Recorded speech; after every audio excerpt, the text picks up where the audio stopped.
এই যে আমার হাতে দেখতে পাচ্ছেন একটা ১০০ টাকি নোট আর একটা ২০ টাকা। এই ১০০ টাকাটা হচ্ছে ঈদের সালামি। এটা আমার মা আমাকে দিয়েছে। এই ২০ টাকা আমার কাছে ২০,০০০ টাকার মতো।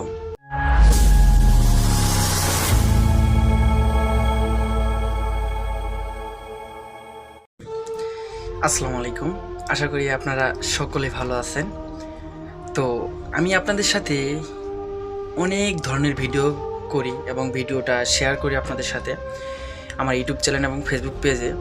তো আজকে যে ভিডিওটা করতেছি এই ভিডিওটা না হয় একটু ব্যতিক্রম হোক। আসলে আজকের ভিডিও করার উদ্দেশ্য একটাই, আজকে ঈদের দিন। তো ঈদের দিনে সবাই তার পরিবার তার ছেলে সন্তানকে কিছু টাকা দেয়, ঈদের সালামি দেয়। তো আমারও তো বাবা মা আছে এবং আমাকেও সেই ঈদের সালামি দিছে।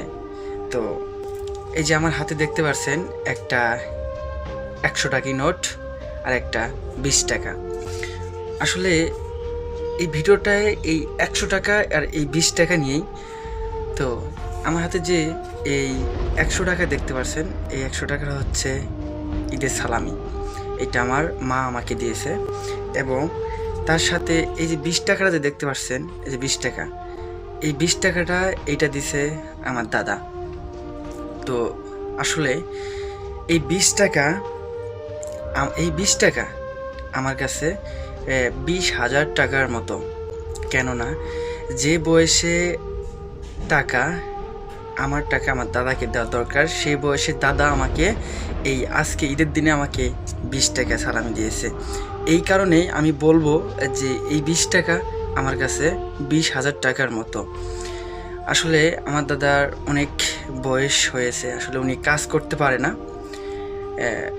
ভারী মানুষ। তো টুকটাক কিছু করে, সেই টুকটাক যে কাজ করে টাকা পায়, সেই টাকা দিয়ে উনি ওনার সংসার চালায়। তো ওনার কাছ থেকে টাকাটা নিতাম না বা বলতাম না যে মাত্র ২০ টাকা, কেননা এইটা কথাটা বললে উনি মন খারাপ করতো। তো সেই কারণে কিচ্ছু বলি নাই, যেইভাবে আমাকে দিয়েছে আমি ঠিক সেইভাবে বিসমিল্লাহ বলে এই টাকাটা নিয়ে নিয়েছি। কারণ আমি প্রথমেই আপনাদেরকে বলছি এই ২০ টাকা আমার কাছে ২০,০০০ টাকার মতো। তো আসলে এই ভিডিওটা এই কারণে করলাম যে আসলে কেউ যদি কখনো আপনাকে কোনো উপহার দেয় ১ টাকা বা ১০ টাকা বা ১০ লাখ টাকার, আপনি কখনো তাকে ফেরাইয়ে দিবেন না। কেননা যে আমাকে যে ২০ টাকাটা দিছে, এটা নিয়ে আমি যদি তাকে বলতাম যে মাত্র ২০ টাকা, এটা দিয়ে একটা